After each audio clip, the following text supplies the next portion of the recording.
Well, welcome to another episode of The Minority Voice. I'm your host, Jeff Vega, and I haven't been around for a minute because my producer, my cinematographer, my sound guy, David, he's been out of town, and so we finally got back. Are you back for a minute, Dave? I leave in 3 days. You're leaving 3 days. Where are you going this time? Actually, back to actually, I'm going to Atlanta, and then Okay. and then traveling to Tennessee from there. Okay. So, well, folks, hopefully I'll get some episodes in before he takes off, and we'll continue moving forward. I guess I gotta raise his pay from 0 to something, right? Right. Anything, food, maybe. Okay. All right. I can do that. Well, folks, it's been a while, and I want to kind of catch up. There has been an issue that just kind of irritated me right from the get-go. You know, with all this COVID going on, and you hear people saying follow the science and all this, and nobody's really following the science, and nobody even knows what the science is because it changes every day. Just kind of like, these health food diets. Well, that's how I think about when you say follow the science. But that being aside, and the issue that I want to talk about is for those of you, and you all know about the Marlena's Bistro and Pizzeria over in the Holland area, where they arrested her for not following COVID rules. And the interesting thing about that, here's a woman who escaped communism back in '75, comes to America, and she's not going to have any of it. And she made a stand. And you know what?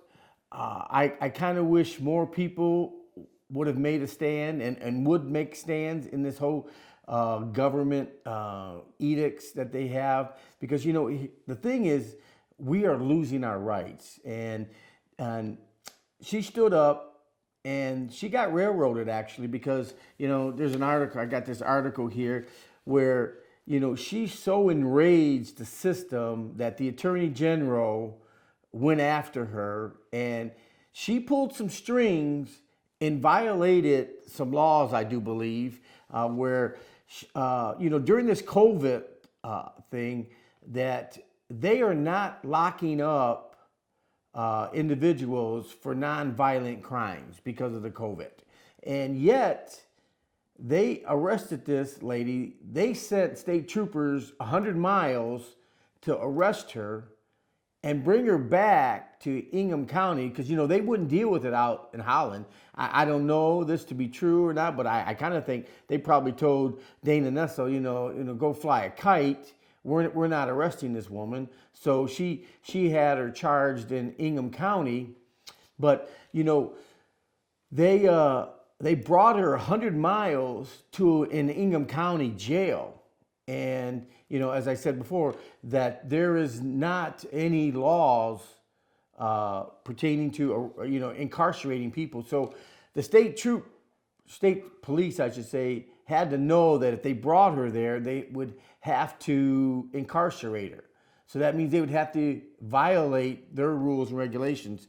And when they were reached out to about this situation, this is what the response was. According to the Michigan State Police spokesman, Lori Duggenvolch, she said the Attorney General office asked the Michigan State Police to assist with the arrest of Hackney.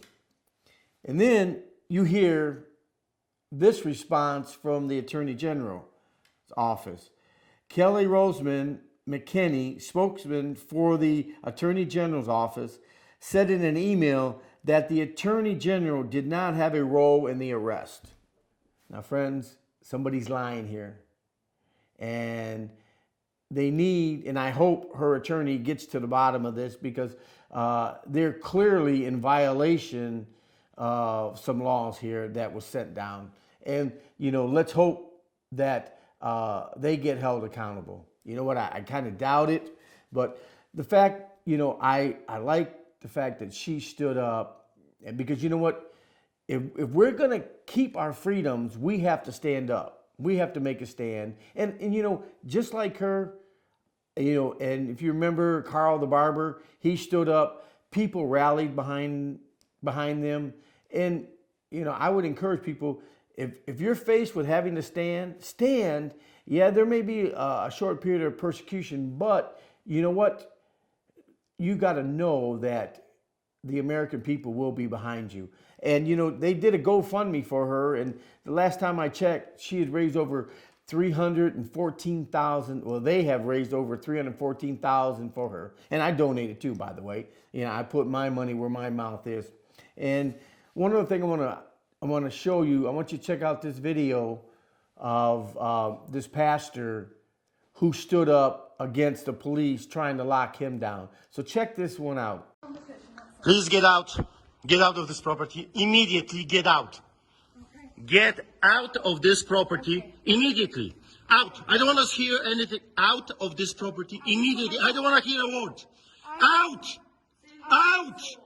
Out of this property immediately until you come back with a warrant. Out. Out. Out. Out. Out. Out of this property. Immediately out.